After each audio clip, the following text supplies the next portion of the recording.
નમસ્કાર વિદ્યાર્થી મિત્રો. હવે 15મો પાઠ અને 16મા પાઠ પછી 17મો પાઠ જે છે આર્થિક સમસ્યાઓ અને પડકારો, એમાં બે મહત્વની સમસ્યાઓ છે, ગરીબી અને બેરોજગારી. સમસ્યાઓની તે એક લાંબી લિસ્ટ આપણી પાસે છે. વસ્તી વધારો, ભાવ વધારો, કાળું નાણું, ગરીબી, બેકારી, ભૂખમરો, આ આર્થિક સમસ્યાઓ છે. ભ્રષ્ટાચાર એ આમ તો સામાજિક અને આર્થિક સંદર્ભે જોડાયેલી બાબત છે. આતંકવાદ એ સામાજિક અને વૈશ્વિક સમસ્યા છે. તો આવા પ્રકારની વિવિધ સમસ્યાઓથી એ દેશ પીડાઈ રહ્યો છે.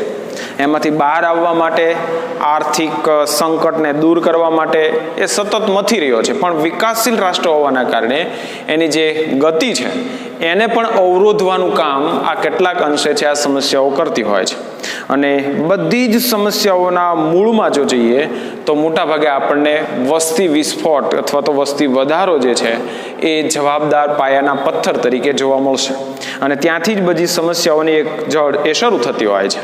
પણ તેમ છતાંય અહીંયા આપણે છે એ હાલની તકે કેવા પ્રકારની બેરોજગારી અને ગરીબીની સમસ્યા આપણને જે પ્રભાવિત કરી રહી છે એના સંદર્ભે આપણે અહીંયા જોવાનું છે. એમાં સૌથી પહેલા છે એ ગરીબી છે. ગરીબ કોણ કહેવાય? મોટાભાગે મજાકમાં તમે એકબીજા સાથે કહેતા હો ભાઈ ગરીબ માણસને હવે રહેવા દે ને, પણ ખરેખર ગરીબ હોય તો પાછું એને ગમતું નથી. પણ અહીંયા જે ગરીબની વાત આપણે કરવાની છે, ભારત જેવા વિકાસશીલ રાષ્ટ્રમાં ગરીબ કેવો હોય? વિકસિત રાષ્ટ્રોના સંદર્ભે કદાચ એની કેટલીક બાબતો છે જુદી પડે. દુનિયાના દરેક દેશમાં ગરીબ તો છે જ, પણ એનો પ્રકાર જુદો છે. એટલે અહીંયા જે આપણે ગરીબ તરીકે કોને મૂકી શકાય? સમાજનો એક મોટો વર્ગ એવો હોય કે જેને જીવન જરૂરિયાતની ચીજ વસ્તુઓ, યાદ રાખજો હું અહીંયા જરૂરિયાત કહું છું, ઈચ્છાઓ નહીં. અર્થશાસ્ત્રમાં માણસને છે એ ઈચ્છાઓનું પોટલું કહે છે. ઈચ્છાઓ એટલે શું? તો કે ભાઈ એક પછી એક એ જાગ્યા જ કરે છે. અને એ પાછું એવું હોય કે ન હોય તો ચાલે. દાખલા તરીકે તમારી પાસે સ્કૂટર છે તો મુસાફરી કરી જ શકો છો. તમારી પાસે 4 વ્હીલ છે તો મુસાફરી થઈ જ શકે છે. પણ અમુક પ્રકારનું 4 વ્હીલ, એ લીધા પછી પાછું અમુક પ્રકારનું, એ લીધા પછી પાછું અમુક પ્રકારનું.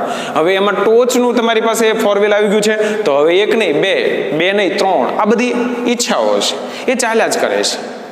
તો ત્યાં છે એ ઈચ્છાઓ નહીં, પણ જીવન જરૂરિયાતની ચીજ વસ્તુઓ. યાદ રાખો કે અહીંયા જીવન જીવવા માટે અને વિકસવા માટે જે પાયાની જરૂરિયાતો છે એ લઘુત્તમ જરૂરિયાતો પણ સંતોષી ન શકે એવા પ્રકારની પરિસ્થિતિ હોય, અથવા તો એવા પ્રકારની પરિસ્થિતિમાં જીવતો વ્યક્તિ એ ગરીબ છે. અને જો આ સ્વરૂપ આખું જોવામાં આવે કે દેશની મોટી સંખ્યામાં લોકો આવા પ્રકારે જીવતા હોય તો એ ગરીબી અવસ્થામાં છે. હવે એની વાત આપણે કઈ જીવન જરૂરિયાતની ચીજ વસ્તુઓ? તો રોટી, કપડાં, મકાન, આરોગ્ય અને શિક્ષણ. આ 5 બાબતો વગર માણસ જીવી ન શકે અને વિકસી પણ ના શકે. જો એને જીવવું હોય ને વિકસવું હોય તો આટલું ફરજિયાત છે.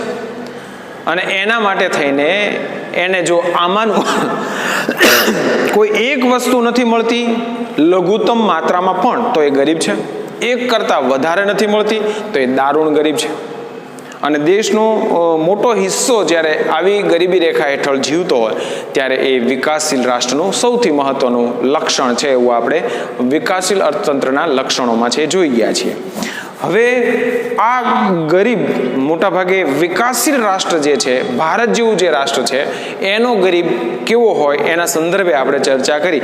હવે ખરેખર એના નીચે જે જીવતા લોકો છે, ગરીબી એ ગુણાત્મક ખ્યાલ છે. ભારતમાં ગરીબી વ્યક્તિના જીવનમાં લઘુત્તમ સ્તર તરીકે જે બાબતો છે એ જોવામાં આવે છે. ગરીબી રેખાથી નીચે જીવતા લોકોના સામાન્ય લક્ષણો જો આપણે જોવા હોય તો એ નીચે જીવતા લોકોના જે લક્ષણો છે એમાં આપણે અહીંયા જોતા જઈએ તો દરેક તમારી ટેક્સમાં પણ આપ્યા છે, 2 માર્કમાં પૂછી શકે. એમાંથી ઉપાયો તરીકે છે તમને કેટલીક બાબતોની ચર્ચા કરવાની કે તો 3 માર્કમાં પૂછી શકે.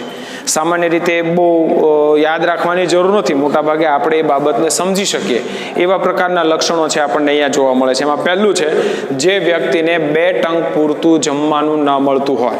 ઘણી વખત એવું બને કે ખાવાનું તો પૂરતું નથી જ. માની લો કે ખાવાનું પૂરતું મળે છે તો એ પૌષ્ટિક ન હોય. ખાવાનું પૂરતું એનો મતલબ એવો નહીં કે એમાં બધું આવી જ ગયું છે. એક જ પ્રકારની કોઈ વસ્તુથી એને સંતોષ માનવો પડે. તમારા ખોરાકમાં જે તમે ઉપયોગ કરો છો એમાંથી બધા વિવિધ પોષક છે, પોષણ દ્રવ્યો છે, એ તમને મળે છે એટલે તમારું શરીર સક્ષમ છે. પણ પહેલા માણસને બધું જ નથી મળતું એટલે એની શારીરિક ઉણપો વધે છે.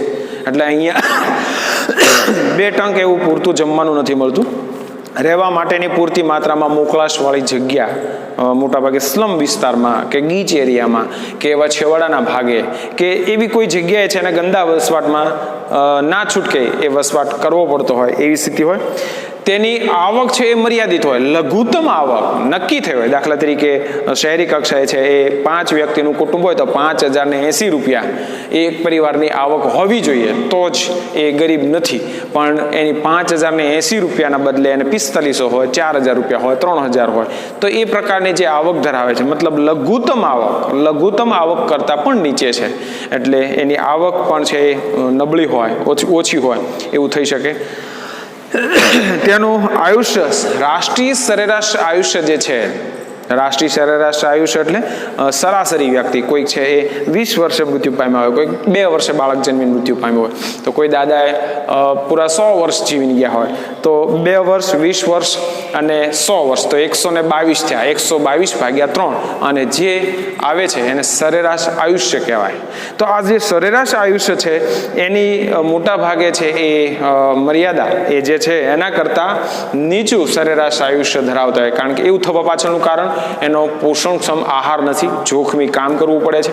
તો એ બધી પરિસ્થિતિ એને જે જવાબદાર છે એના કારણે એનું રાષ્ટ્રીય સરેરાશ આયુષ્ય છે. માની લો કે 70 વર્ષ રાષ્ટ્રીય સરેરાશ આયુષ્ય છે તો એનું 60 વર્ષ, 62 વર્ષની આજુબાજુ હોય તો એ પ્રકારની જે પરિસ્થિતિ નિર્માણ થાય છે એને આપણે સરેરાશ આયુષ્ય કરતા પણ છે. મોટા ભાગે એ લોકો નિરક્ષર છે કારણ કે આર્થિક સગવડતા નહીં હોવાના કારણે એ શિક્ષણ મેળવી શકતા નથી. ભણવાની ઉંમર જ્યારે હોય અને ત્યારે એ વધારાની આવક મેળવવા માટે થઈને, કુટુંબને ઉપયોગી થવા માટે થઈને એણે છે એ કોઈ જગ્યાએ કામે લાગવું પડે છે. ને એવું તમે ઘણા બધા હોટેલ એટલે સામાન્ય પેલી જે રોડ ઉપર નાની રેસ્ટોરાં હોય એવા પ્રકારની, તો એમાં કામ કરનારા, પછી એવી લારી ગલ્લા ઉપર કામ કરનારા છોકરાઓ તમે જોશો એ જે તમારી ઉંમરના છે અને એ ભણી નથી શકતા, સ્કૂલે જવું પડતું એવું ઘણી વખત આપણને કેટલીક જગ્યાએ દ્રશ્યો જોવા મળે. જો કે ગેરકાનૂની છે પણ તેમ છતાં મજબૂર છે કે એને કામ કરવું પડે છે. ખાસ કરીને ત્યાં તમને ન જોવા મળે તો પણ ખેડૂત કોઈ પરિવાર છે તો એના જે બાળકો છે મોટાભાગે ખેતરમાં એની સાથે જોડાતા હોય એવું દ્રશ્યો પણ આપણને છે ઘણી વખત એ જોવા મળે છે. તો એ પ્રકારની પરિસ્થિતિ છે. જો સતત પોષણક્ષમ આહારના અભાવે નાના મોટા રોગ, મેં તમને શરૂઆતમાં કીધું કે બધા જ પ્રકારના જો પોષક દ્રવ્યો તમને મળતા હોય તો કેટલાક રોગોથી આપોઆપ તમે સુરક્ષિત બનો છો, પણ એ બધું એને પ્રાપ્ત નથી થતું એના કારણે છે એ કેટલાક રોગનો છે ભોગ બનતા હોય છે. જેમના બાળકોને કુટુંબની આવકમાં વધારો કરવાની ફરજ પડે છે અને એના કારણે ભણવાની ઉંમર હોય ત્યારે એને આવા કોઈ કામમાં જવાબદારી છે નિભાવવી પડતી હોય છે એટલે એ પ્રકારે પણ થતું હોય છે. જેમના બાળકોનું કુપોષણના લીધે બાળ મૃત્યુનું પ્રમાણ પણ ખૂબ ઊંચું જોવા મળે છે. કુપોષિત બાળકોના કેટલાક ચિત્રો તમે જોયા છે, દ્રશ્યો પણ જોયા અથવા તો રૂબરૂ પણ જોયા હોય કે એ જેનું શરીર છે એ તમે જોશો તો માત્ર ચામડીના હાડકાં હોય એવા પ્રકારના દ્રશ્યો કેટલાક હોય એવું આપણને છે અનુભવાય છે, જોવાય છે.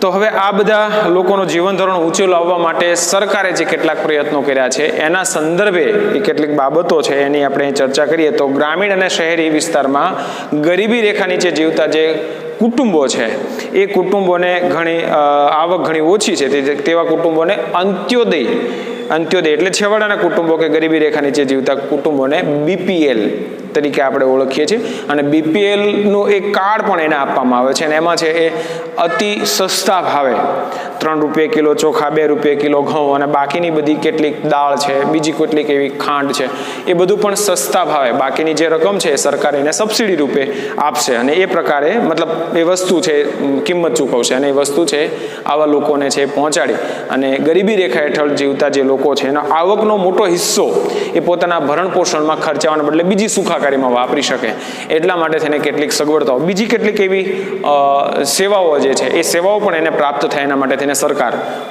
આ બધા જે BPL કાર્ડ ધારકો છે એને લક્ષ્યમાં રાખી અને યોજનાઓ બનાવતી હોય છે. સરકાર આવા જે કુટુંબો છે એને ઓળખી કાઢીને રેશન કાર્ડના આધારે જાહેર વિતરણ વ્યવસ્થા, સસ્તા અનાજની જે દુકાન છે આપણે રેશન શોપ તરીકે જેને ઓળખીએ છીએ એમાંથી એ બધું છે આપતી હોય છે. હમણાં આપણને ખબર છે કે લોકડાઉનનો જ્યારે સમયગાળો હતો, લોકોની આજીવિકા બંધ હતી, ત્યારે સરકારે એ ઘઉં, ચોખા ને ખાંડ ને એવું બધું આ જાહેર વિતરણ પ્રણાલી હેઠળ જ એ વિતરણ કરીને એવા લોકોનું કામ છે કર્યું હતું. વાજબી ભાવની દુકાનો દ્વારા છે અનાજ, ખાંડ, તેલ, મીઠું, કેરોસીન, જીવન જરૂરિયાતની જે ચીજ વસ્તુઓ છે એવા પ્રકારની વસ્તુઓ લોકોને પ્રાપ્ત થાય સસ્તા દરે, એ પ્રાપ્ત થાય એવા પ્રકારના પ્રયત્નો કરે છે.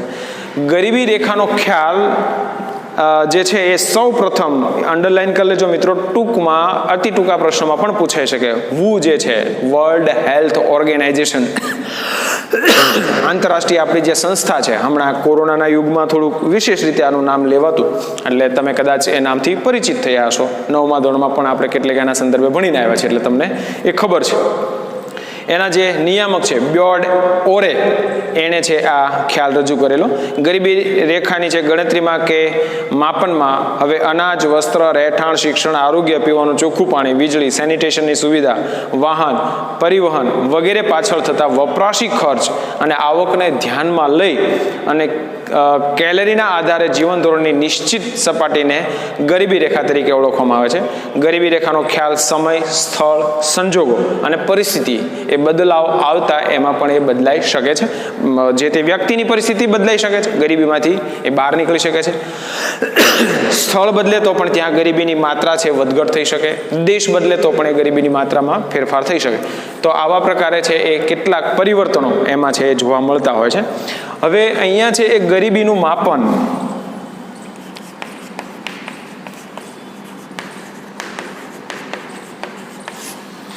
કઈ રીતે થાય? બે બાબતો એમાં છે, એક આવક અને બીજું ખર્ચ.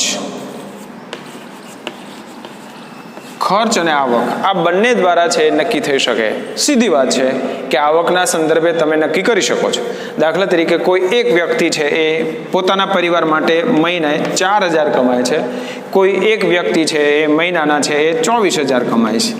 તો હવે તમે સમજી શકો છો કે આ વ્યક્તિ છે ગરીબી રેખા હેઠળ છે, કારણ કે એની આવક સીધી વાત છે કે ઓછી છે. એના કરતાં 20,000 જેટલી આવક વધારે હોવાના કારણે એ ગરીબી રેખાથી ઉપર છે, કારણ કે આટલા રૂપિયામાં તો આરામથી એના પરિવારનું ભરણ પોષણ કરી શકે છે, એટલે ગરીબી રેખાથી ઉપર છે. એટલે અહીંયા સીધો જ તફાવત તમને દેખાઈ આવશે. હવે બીજું અહીંયા ખર્ચના સંદર્ભે જોવાનું છે. ખર્ચના સંદર્ભે કઈ રીતે તમે છે ગરીબ નક્કી કરી શકો? દાખલા તરીકે આ વ્યક્તિ છે 4,000 રૂપિયા છે. હવે પોતાના જો પરિવારનું ભરણ પોષણ કરવું હોય તો માની લો કે 5,080 રૂપિયા ફરજિયાત ખર્ચ કરવો પડે.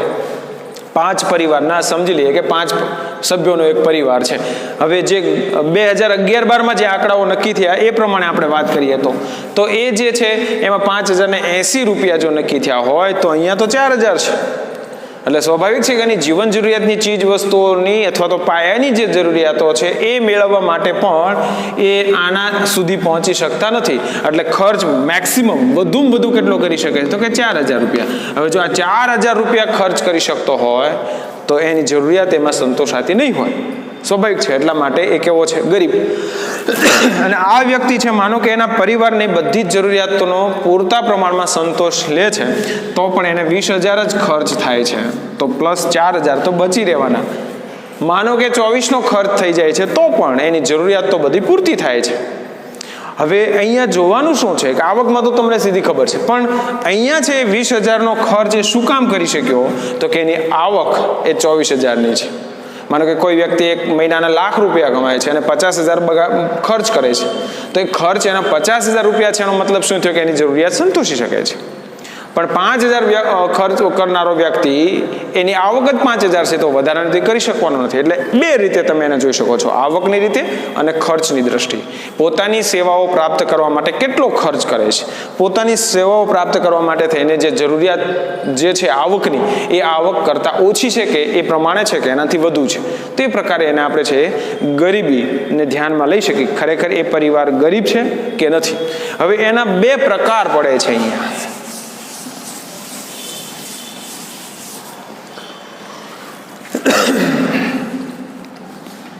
એમાં ગરીબીના પ્રકાર મિત્રો 2 માર્કમાં પૂછાઈ શકે છે. એક નિરપેક્ષ ગરીબી અને બીજો છે એ સાપેક્ષ ગરીબી. હવે નિરપેક્ષ ગરીબ મતલબ શું કે તમારી જીવન જરૂરિયાતની જે આપણે ચીજ વસ્તુઓના સંદર્ભે જોઈ ગયા, હવે એ જીવન જરૂરિયાતની ચીજ વસ્તુઓ શું છે તો કે રોટી, કપડાં, આરોગ્ય, મકાન અને શિક્ષણ, આ મૂળભૂત પાયાની ફરજ જરૂરિયાતો છે. બાકીની જે કેટલીક બોર્ડ એરોએ જે આપણને કેટલીક બાબતો સૂચવી છે એ બીજી પણ એમાં કેટલીક ઉમેરી શકાય. પણ આ પાયાની જે જરૂરિયાતો છે એ પાયાની જરૂરિયાતો પણ સંતોષવા માટે સક્ષમ નથી. તો એવા જે વ્યક્તિ છે અથવા તો એવા જે ગરીબો છે એને આપણે નિરપેક્ષ ગરીબ કહી શકીએ.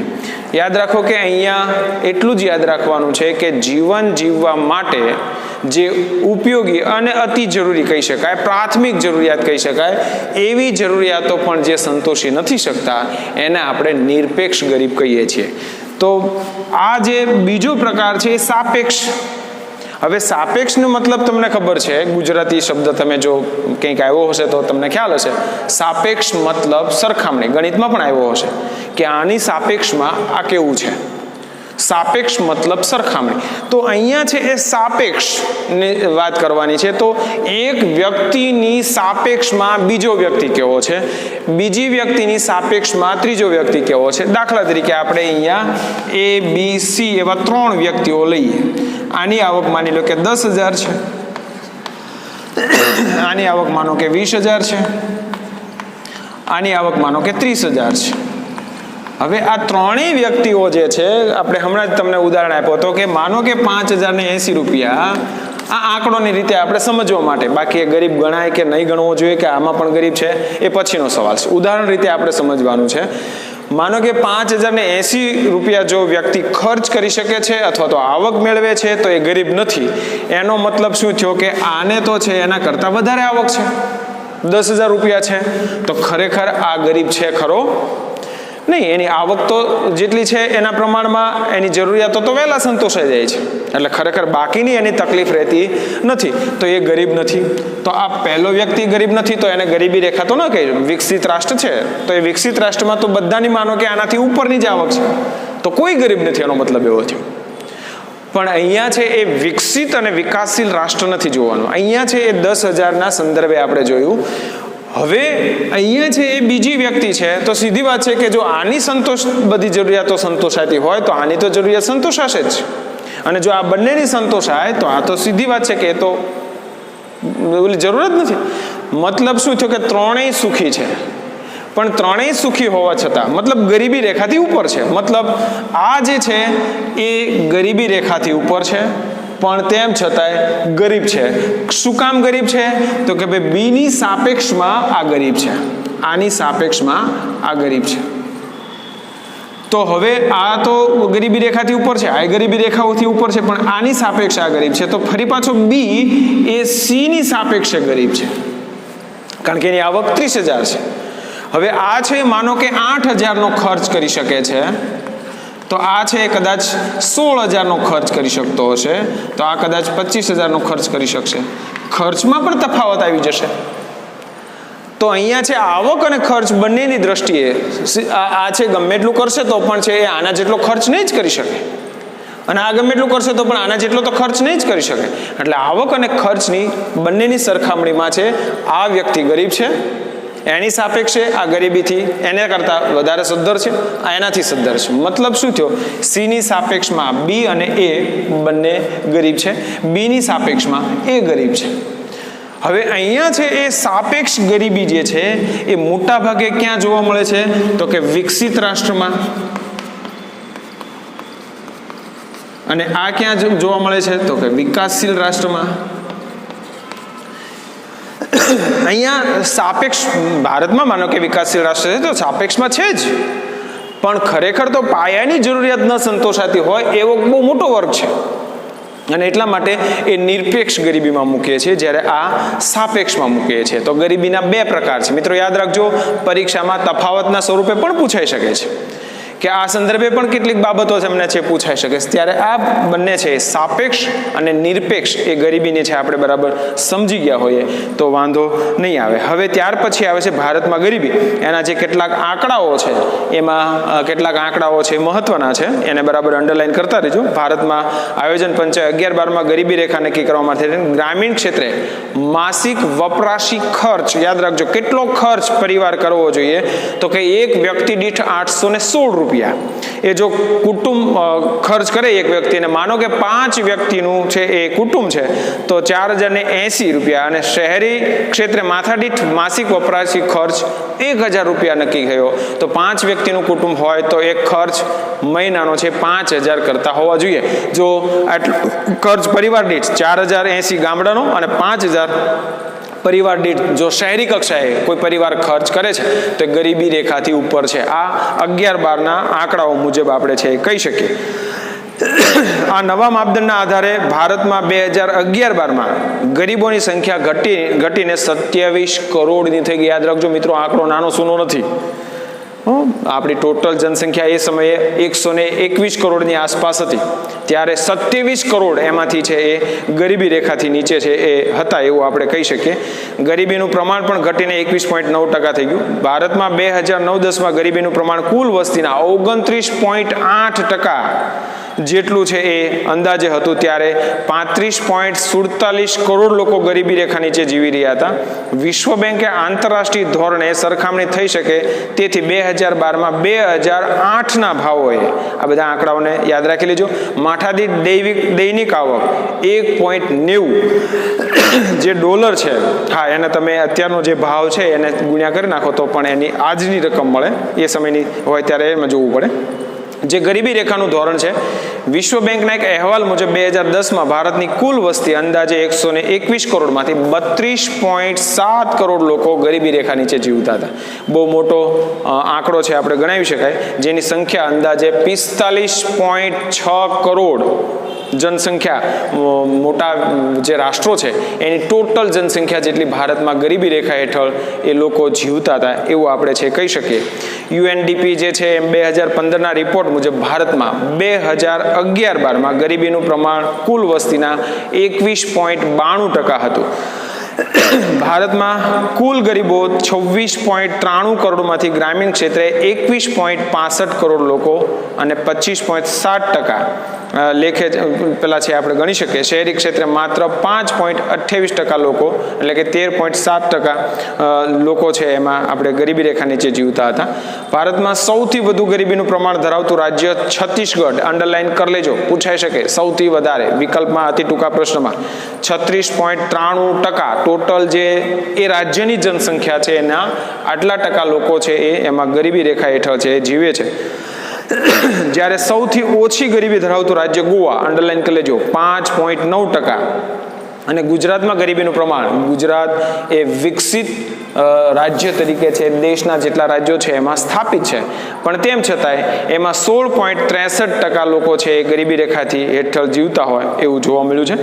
ભારતમાં સરેરાશ 30%થી વધુ ગરીબીનું પ્રમાણ ધરાવતા રાજ્યોમાં છત્તીસગઢ, અસમ, ઉત્તર પ્રદેશ, મણિપુર, બિહાર, અરુણાચલ પ્રદેશ, ઝારખંડ અને ઓરિસ્સા જેવા રાજ્યો છે એમાં સમાવિષ્ટ છે. હા, બીજા કેટલાક વિકસિત રાજ્યો જે છે એમાં પણ કેટલાક પ્રદેશો છે એ ગરીબી રેખા હેઠળ હોય એવું બની શકે, પણ મોટા ભાગે છે એના બાકીના જે એકમો છે એ બધા વધારે સદ્ધર હોય એટલે થોડા એને વિકસિત રાજ્યમાં આપણે સમાવિષ્ટ કર્યા હોય. ભારત વિપુલ પ્રમાણમાં કુદરતી સંસાધનો અને અપાર કુદરતી બક્ષિસથી સમૃદ્ધ છે, પરંતુ આ વિપુલ સંસાધનો સુયોગ્ય લાભ ઉઠાવવાનું છે આપણે શક્ય નથી બન્યું. એનો અભાવ, લાભ ઉઠાવવાની ક્ષમતાનો અભાવ, તાલીમ, કૌશલ્યનો અભાવ, વર્ષોનું ખામીયુક્ત આયોજનના લીધે કુદરતી સંપદાથી સભર હોય એવો ભારત દેશ હોવા છતાંય હજી કેટલાક એવા રાજ્યો છે કે જે રાજ્યોમાં આ કુદરતી સંસાધનો છે એ ખૂબ ધરબાયેલા છે. કુદરતે એમાં ખૂબ છૂટા હાથે લાણી કરી છે, પણ તેમ છતાં એક વ્યવસ્થિત આયોજન નહીં થવાના કારણે, માનવ શ્રમને છે યોગ્ય રીતે કામે નહીં લગાડી શકવાના કારણે, અથવા તો કેટલીક દીર્ઘ દ્રષ્ટિનો અભાવ જે છે એના કારણે હજુ આપણે છે એમાંથી જે ગરીબી રેખા હેઠળ સબળતા લોકો છે એને એમાંથી આપણે બહાર કાઢી શક્યા નથી અને જોઈએ એવા પ્રકારના પરિણામો કે ફેરફારો પણ આપણે નથી કરી શક્યા. લોકોમાં ગરીબીનું પ્રમાણ ઘટ્યું નહીં. તેથી કહેવાય કે આ રીતે કુદરતી સંસાધનોની દ્રષ્ટિએ જોઈએ તો કુદરતે એ છૂટા હાથે લાણી કરી છે. આપણે પહેલા પાઠથી એ જોતા આવીએ છીએ કે ખનિજ સંસાધનોથી લઈને કુદરતી વૈભવ જે છે, આબોહવાથી લઈને જમીનની જે વિવિધતા છે, ખૂબ સરસ કુદરતે છે આખી વ્યવસ્થા ઊભી કરી છે. એટલે અને આપણને ખબર છે કે પ્રાચીન સમયમાં તો ભારત એક સમૃદ્ધ રાષ્ટ્ર તરીકે સ્થાપિત હતું, સોને કી ચીડિયા તરીકે ઓળખાતું હતું. સ્થાનિકમાં જે કહેવતો છે ઘી દૂધની નદીઓ વહેતી, અમસ્તી જ નહીં, પણ એ લોકો એ પ્રકારે એનું છે એ નિર્માણ કરી શકે. અલબત્ત ટેકનિકલ બાબતો છે ત્યારે નહોતી. હવે એ ક્ષેત્ર થોડું વધારે પદાર્પણ થવાના કારણે છે કેટલીક બાબતોમાં આપણે પાછળ રહી ગયા અને જે રીતે કામ થવું જોઈએ કે આપણે વિકાસની દોડ લગાવવી જોઈએ એ આપણે દોડ નહીં લગાવી શક્યા. એટલે ખરેખર તો દેશ સમૃદ્ધ છે અને એટલા માટે એવું કહી શકાય કે સમૃદ્ધ ભારતમાં એ ગરીબોનું પ્રમાણ છે વધારે છે, અથવા તો ધનિક ભારતમાં ગરીબો એ વધારે છે, અથવા તો ગરીબો એ વસે છે. સમૃદ્ધિ હોવા છતાંય હજી આપણે એનો યોગ્ય અમલ એ નથી કરી શક્યા. એના કારણે આપણે આ પરિસ્થિતિનો ભોગ બન્યા છીએ.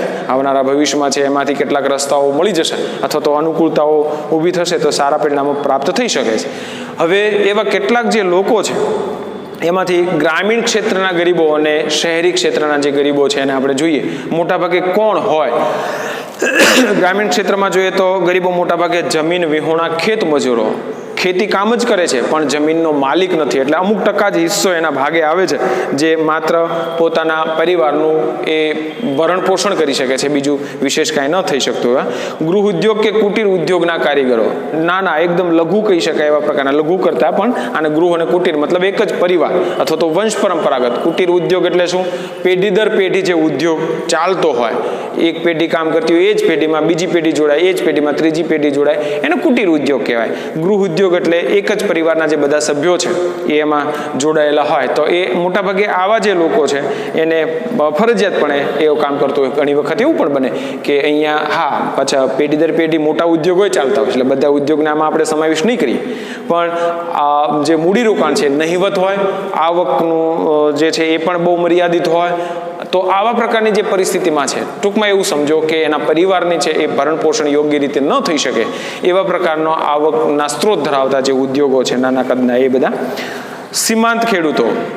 અહીંયા છે એ સીમાંતનો મતલબ નાના ખેડૂત કરવાનું છે, જેની પાસે જમીનનું કદ એકદમ નાનું છે, ટૂંકું છે, 2 વીઘા છે કે 1 એકર છે કે 1.5 એકર છે. હવે એમાંય ખેતી કરશે તો વધારાનું આવક એવી ખાસ ઊભી નહીં થાય. એટલા માટે એને આપણે સીમાંત ખેડૂતો. ભિક્ષુકો તમે બધા ઓળખો છો, વેઠિયા મજૂરો, ફરજિયાતપણે કામ કરવું પડે, આવક એટલી ના થતી હોય તેમ છતાંય. તો એવા વેઠિયા મજૂરો કે પહાડી વિસ્તારમાં રહેતા લોકો જેને વિકાસથી દૂર છે એવા પ્રકારના જનજાતિના કામચલાઉ કારીગરો ગરીબી રેખા નીચે જીવી રહ્યા છે. જ્યારે હવે એક છેલ્લો મુદ્દો, આપણે શહેરી ક્ષેત્રે જે ગરીબો છે એ ગરીબોની વાત કરીએ તો શહેરી કક્ષાએ મોટાભાગે કામચલાઉ મજૂર, બેરોજગાર, દૈનિક શ્રમિક, દરરોજ નવા કામની શોધ કરવી પડે એવા પ્રકારના ઘર નોકર જે દરેક ઘરમાં મોટાભાગે રોકાયેલા હોય, રિક્ષા ચાલક, ચા નાસ્તાની લારી ગલ્લા કે હોટલ ઢાબા પર કે ઓટો ગેરેજમાં કામ કરનારા લોકો, યાદ રાખજો એના માલિક નહીં પણ એમાં જે કામ કરે છે, ફરજિયાતપણે કામ કરવું પડે છે એવા પ્રકારના જે છે શ્રમિકો જે છે એ બધા. ભિક્ષુકો એ ત્યાં પણ છે ને અહીંયા પણ છે, પોતાની ન્યૂનતમ જીવન જરૂરિયાતની ચીજ વસ્તુઓના સંતોષ નથી શકતા અને એવા લોકો જે ગરીબીમાં સબળે છે એના બધાને હવે આપણે મૂકી શકીએ. હવે મિત્રો, અહીંયા ગરીબી એટલે શું, એના લક્ષણો કેવા હોય, એના ઉપાય માટે શું થયું છે, એના પ્રકાર કેટલા છે અને ભારતમાં ગરીબીનું પ્રમાણ શું છે. તો એ ગરીબીનું પ્રમાણ અને શહેરી કક્ષાએ અને ગ્રામ્ય કક્ષાએ કોણ ગરીબ છે, મોટાભાગે આવી પરિસ્થિતિમાં છે રહેવું પડે એવા લોકો કેટલા છે, એના સંદર્ભે આપણે જે કેટલીક બાબતો છે એને જોયા છે. થોડીક આંકડાકીય વિગતો પણ છે. 2 માર્કથી લઈને 3 માર્કમાં તમને પૂછી શકે એવા પ્રકારની બધા મુદ્દાઓ અને વિષય વસ્તુઓ છે. એ બધા મુદ્દાઓને એક વખત મિત્રો થોડુંક યાદ રાખવામાં અઘરું પડે એવા પ્રકારનું તમને લાગે કદાચ, એને ફરી પાછું જોયા કરશો આંકડાઓ જે મેં તમને કીધા છે, મહત્વના આંકડાઓને થોડું અંડરલાઈન કરી લેજો, એટલે પછી તમને બહુ એ પ્રશ્ન નહીં રહે. આ પાઠમાં બીજી જે કેટલીક બાબતો છે, કેટલાક મુદ્દાસર બાબતો આપવાના છે. દાખલા તરીકે ગરીબીની વ્યૂહરચના છે, એ ભણી લીધા પછી આપણને એવું લાગે કે સર આમાં શું છે એ જ ખબર નથી પડતી. એટલે પહેલેથી જો થોડુંક તમે સમજેલા હશો અથવા તો બરાબર આગળનું તૈયાર કરેલું હશે તો વાંધો નહીં આવે. એટલે આ જે મુદ્દાઓ છે, ગરીબી એટલે શું, ગરીબ એટલે શું, એના લક્ષણો શું, ઉપાયો શું થયા, પ્રકાર શું છે, માપન શું છે, અને શહેરી કક્ષાએ અને ગ્રામ્ય કક્ષાએ જે ગરીબો છે એમાં તો ખાસ કાંઈ વિશેષ રહેતું નથી, પણ એને આપણે બરાબર છે સમજી લઈએ તો એટલું બરાબર સમજવાનું છે. એક વખત એના જે ગરીબીના લક્ષણો અને ઉપાયો જે ગવર્મેન્ટ તરફથી થાય છે એ એક વખત એનું જે ગરીબી ભારતમાં છે એનું પ્રમાણ, મતલબ એ પણ, અને સાપેક્ષ અને નિરપેક્ષ ગરીબ જે છે એનો તફાવતના સ્વરૂપે આ લખવાનું છે, વાંચવાનું છે, પાકું કરવાનું છે.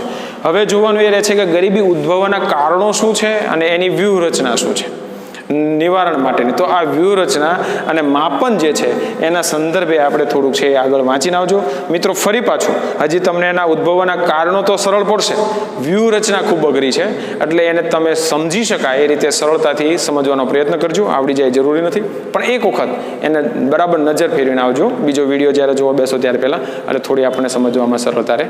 ધન્યવાદ.